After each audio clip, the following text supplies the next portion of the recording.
So I know I've been lamenting a lot on here about just the challenge of getting this draft done and how I feel like I'm spinning my wheels at certain points and all that stuff. But to be perfectly honest, a lot of these issues are self-imposed. I have not been helping myself out very well in getting this story done, and I've kind of been my own worst enemy. A lot of what we do as writers is affected by our outside lives. So if you write for an hour at the keyboard, the other 23 hours will inform your writing for the next day. It's one of those things people don't often think about, which is the idea that the outside time affects the writing process itself. And I'm not just talking about being tired either, or being, uninspired and all that stuff.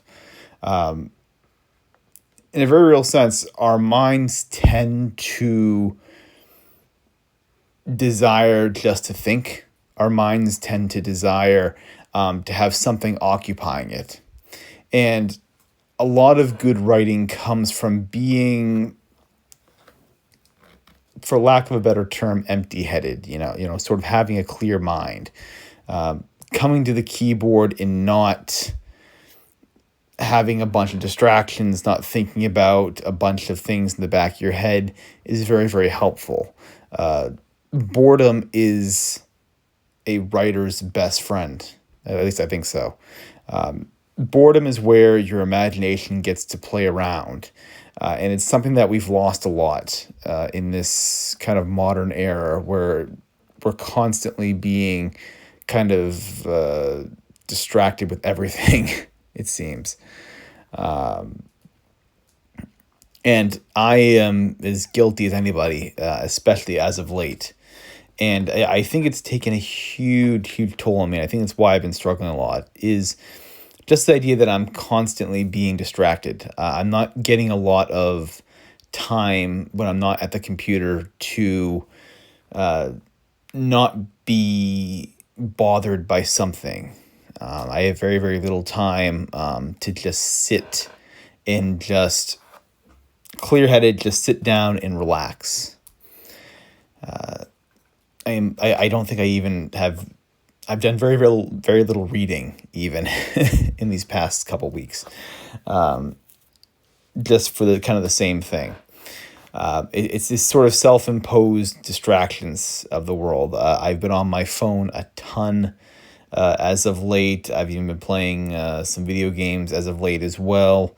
Obviously, with a new kid now in the house, that's taken up a ton of my time, obviously, too, right? You're kind of a narrow window between, like, kind of daycare times and when my kid's asleep to get this stuff done. So very narrow windows to write, very distracted outside of the office when I'm not doing this. It's a recipe for bad writing. It is. And so I'm as guilty of this as anybody when it comes to these sort of distractions and these sort of kind of bad habits. And I'm almost certain that this is playing a huge role, and that's something I'm going to have to start focusing on, I think, over the next couple of weeks, is really trying to curb these distractions down and trying to carve out at least a little bit of time in my day when I'm not writing to just be completely sort of zen, completely empty-headed, even if I can only get like 15, 20 minutes, whatever, of that. Because going to the keyboard with your mind thinking 1,000 thoughts and racing all day, I think that's honestly the key to really bad writing. I think that's been playing such a huge role in this whole thing. And I'm not saying anything that hasn't been said before. People talk about it all the time, the idea of distractions and all that. I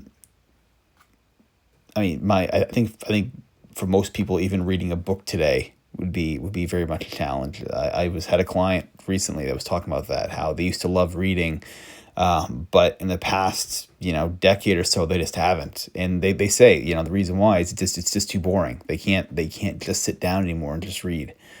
When I was going for my MFA, I shouldn't say all, but a good majority of my professors, and this was only about 5-6 years ago, still had flip phones. They still kept a flip phone on them.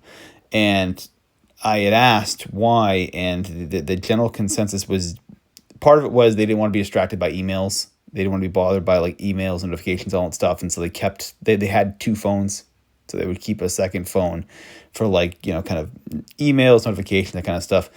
But a lot of them were saying the reason why they were using preferred flip phones was just it was less distracting. They could focus and sit down and focus on their work. That's why you saw me way back right before in my early days of doing this vlog, where I talked about having a flip phone, where I talked about for a lot of years using one, and only when I decided to start filming YouTube videos here did I decide to kind of switch to an iPhone. I probably will never go back. Unfortunately, even back then, having a flip phone was very, very inconvenient. But even today, it's been like, I can't imagine it. Like apps play such a big role in everything. It's how could you possibly go back? But yeah, all this is to say, I've been very, very distracted lately. Very, very unfocused on kind of this big mission here of getting this book done. And so we'll see how well I can get back on track. But I think that's going to be the key to getting out of this slump, is removing some of these distractions and spending a lot more time focusing on just my immediate reality, focusing on just being okay with being bored, in a sense. So we will see.